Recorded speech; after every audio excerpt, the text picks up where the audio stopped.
Okay, here's my version of the inverted method. We got water in the kettle. Turn it on, get it started. I'm gonna push this out. So just the edge of the rubber just barely in there. Barely in, barely. My Capresso grinder is currently out of beans. I'm gonna throw in some beans.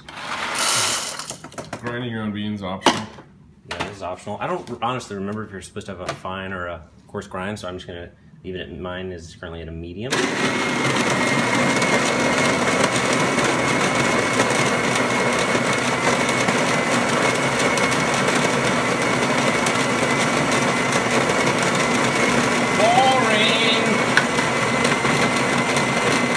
We'll edit this out afterwards. This will cut down in the thing. Okay, I'll cut this down in the edit. So now I think a lot of people who are either lazy or obsessive compulsive or maybe a weird combination of the two would then use this scoop to put the grounds in here. But I'm just going to very carefully tap them in because it's like, I think it would be easier to measure. This is the kind of stuff that you could figure out for yourself, but it's part of Andrew's special touch to his recipe. Or just figure it out once and then just do it the same every time. Like, well, I need to turn my Capresso to 4. You know, now Justin and a lot of other aficionados in the thread were talking about like, you should be weighing the beans. Theoretically, if I weigh it once and know like, oh, I need to turn my coffee maker to a 4 or a 5 to get 40 grams of coffee, whatever. Mine, we'll see what happens every day. You know what I mean? So we're waiting on the water. The water's at 140. And then what we're gonna do... Where are we trying to get that water? I think I have it set to 170. I don't even know if that's the right number because I didn't check that recipe thing. But we can hear it starting to boil. The water's a-boiling.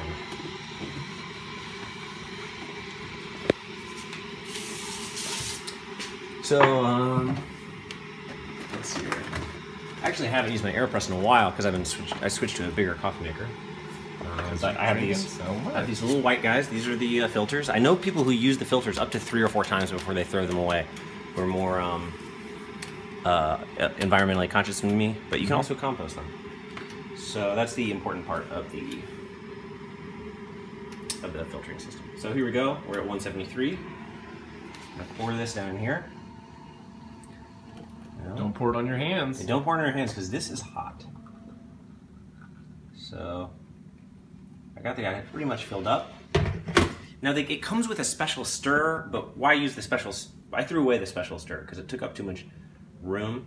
Oh, this is a crucial personalization of your recipe. You use the butt of the spoon. I use the butt of the spoon, so that made me. You might have been asking me. That gets a special Aeropress flavor if you use the spoon butt. You might have been wondering why is Andrew still have the spoon if he just said he doesn't use the spoon. I do, just not for its intended purpose. Wow. I use it as a stirrer, not as a scooper.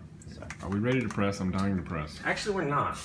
Doggone it. I just rinsed off the spoon, didn't wash it because it was just coffee grounds. I have a theory that I have never researched that coffee grounds are sterile, and so is water that you boiled. So you take this guy on and you twist it. Now the key part about this part, we're doing the inverted method.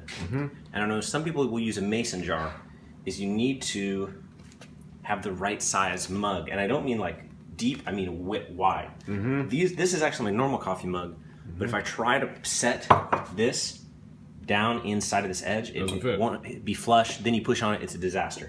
You'll see that this one is a little wider. Yep, I see. I'm just showing the audience at home. Yeah. Oh wow. And because of that little bit of extra space, we'll be able to press our coffee down. Okay. So right now we're just letting it steep. We're letting it steep. It's steeping. Basically, right now it's just acting like a French press. Shh. The coffee is steeping. We should probably give it like, what do you think? 2 minutes? 2, 3, 4 minutes? I guess this is my first time observing the process, so I'm acting as a proxy for Elizabeth here. But to me, what is different from this than from a French press? So the normal, just steeping in the water. And the normal thing, we'd have the filter down. As you poured the water in, it's already dripping down. So I consider that to be an inferior method because that first water that drips through hasn't had the time to steep. Using the inverted method, every particle of water has steeped for the full steep period. So now let's flip it. And this is the fun move. I'm gonna leave this here. I'm just gonna flip this guy over to land this right here, but it's really not that complicated. So So there it do is. you ever like put the mug on top first and then flip the whole thing? I think I tried it, but it's actually harder. Okay. Now I'm going to push it down. Seems like you're using a lot of force. It is. There's a lot of force. It's really quite a seal. You know who invented the Aeropress, by the way, Evan? Leonardo da Vinci? The same guy that invented the Aerobi. That's why it also starts with AE.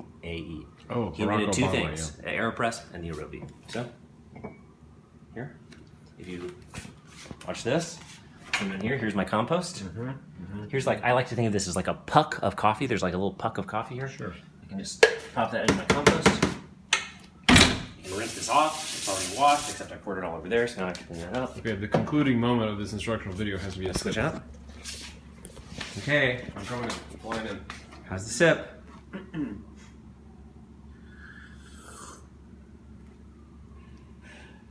Evan drinks his coffee black, as you might have noticed. It's tasty. It's chocolatey. It's good? Yeah. Good home cup? Is it better than what you make in your French press at And home? less sludge than a French press because you actually use a filter in this device. Yeah, that's the main thing that sucks about a French press is there's too much grinds in your coffee. So thumb up? Thumb up. All right, that's how you make an inverted Aeropress.